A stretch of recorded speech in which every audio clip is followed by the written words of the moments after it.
Olá pessoal, nós vamos trabalhar hoje com a anamnese psiquiátrica, onde nós temos como pontos de partida as questões objetivas e as vivências do paciente, né, que são os sinais e os sintomas respectivamente. Tá?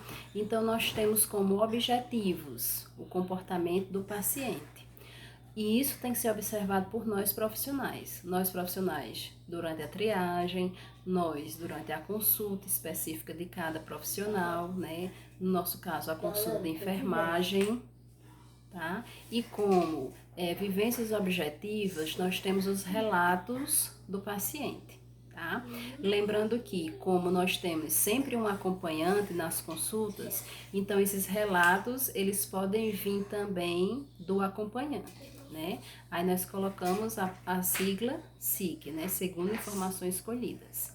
Como psicopatologia, nós temos o estudo dos sinais e sintomas produzidos pelo transtorno mental, tá? Esse é o nosso conceito de psicopatologia. Com relação aos aspectos gerais da entrevista psiquiátrica, nós temos a relação médico-paciente, né, que é o que a gente chama de rapport. Esse rapport é o elo de confiança, é a relação de confiança. Aqui no nosso slide, na literatura, ele fala em médico, mas é todo profissional que esteja assistindo aquele paciente, que esteja cuidando daquele paciente naquele momento, tá?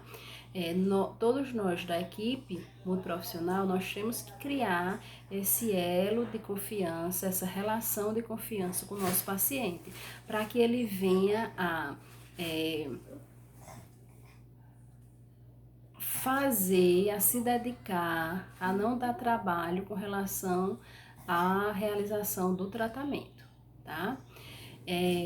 Então, esse rapport ele tem que acontecer com relação ao paciente e ao profissional, ok? Outro ponto que nós temos como aspecto geral na nossa entrevista psiquiátrica é que a entrevista ela tem que ser aberta e estruturada. Vamos entender o que é cada uma delas. Veja que elas duas são juntas, só que nós iremos explicá-las separadamente. Então, o que é uma entrevista aberta, tá? A entrevista aberta é aquela entrevista que ela não precisa ser fechada naquele primeiro momento da consulta, tá? Então, vamos lá. O paciente chegou a primeira vez, tá? Nós iremos conversar com esse paciente e fazer os nossos registros de enfermagem. Mas não precisa que esse roteiro, né, essa entrevista seja toda feita hoje. Ela pode ser feita, né, na sequência das outras consultas, dos outros dias que esse paciente esteja com a gente. Principalmente se for paciente em sistema intensivo, que são aqueles pacientes, lembrando para vocês, são aqueles pacientes que estão todos os dias com a gente. Então a gente vai fazendo essa entrevista aberta dia a dia, tá? Ela não precisa ser fechada no primeiro encontro. E a entrevista estruturada é aquela que precisa de um prontuário, né? Como nós sabemos, vocês viram em ética, tá? Nós precisamos de um prontuário, de ter um prontuário para cada paciente, para o nosso respaldo legal, né? Onde a gente faz os nossos registros profissionais. Então, tem que ter um prontuário e nós temos que preencher esse prontuário, tá? Lembrando que, como a entrevista é aberta e estruturada, então vai ter um prontuário igual para todos, tá?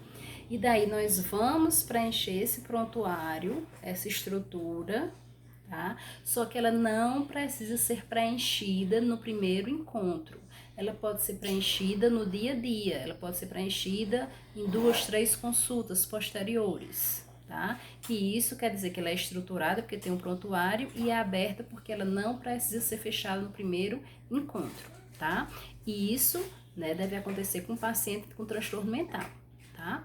Além disso, entra aí alguns casos, como por exemplo, nós vamos assistir um paciente que chegou em crise, tá? Como é que a gente vai abrir um prontuário desse paciente em crise? né? Não dá pra gente abrir esse prontuário desse paciente em crise, ok? Então, a gente tem que fazer os primeiros atendimentos, tem que esperar que esse paciente saia da crise. Talvez ele nem consiga sair da crise e a gente conversar com ele no primeiro encontro, tá? A gente marca para ele retornar para o CAP, para que a gente dê continuidade à assistência e daí a gente trabalhe, né, esse prontuário, ok? Preenchimento desse prontuário. Outro ponto é a situação da entrevista. Com relação ao espaço físico, a duração e as anotações. O espaço físico, pessoal, nós temos que ter alguns cuidados com relação a esse espaço físico. Nós podemos cuidar desse paciente, assistir esse paciente com a porta aberta, tá? Logicamente que a nossa equipe, ela tem que ser orientada, né, com relação ao sigilo profissional. Outro cuidado que nós devemos ter com relação a essa porta aberta é que não fique o trânsito de outros pacientes nos corredores, para que eles não acabem escutando as confidências do paciente, tá? Porque a porta aberta não é obrigatório, mas caso, né, a gente vai atender um paciente que está agitado, agressivo, então para que a gente possa se proteger, tá, em algumas, né, alguma crise, né, em alguma agressão desse paciente, então nós podemos fazer esse atendimento de porta aberta, tá? Sempre está mais próximo à porta do que o paciente, ok? Então, quando a gente retornar, nós vamos montar o cenário de um consultório para que a gente possa estar assistindo esse paciente. Com relação à duração, algumas literaturas eles recomendam 50 minutos para cada paciente. Okay? Mas, logicamente, isso vai de acordo com a demanda, vai de acordo com o desenrolar da consulta, do atendimento, né? Tem pacientes que falam mais, tem pacientes que falam menos, né? Para os pacientes que falam mais, nós temos que estar orientando, né, o objetivo da consulta, que muitas vezes eles falam de vizinhos que tomam certas medicações, de parentes que moram em outras cidades que têm a mesma coisa que eles, né? Então, nós temos que ser objetivos, mais fiéis, mas deixar com o paciente relatos das vivências que são necessárias para aquele momento, tá? E as anotações, pessoal, as anotações, elas devem ser registradas, tá? De maneira fiel, de maneira sucinta, ok?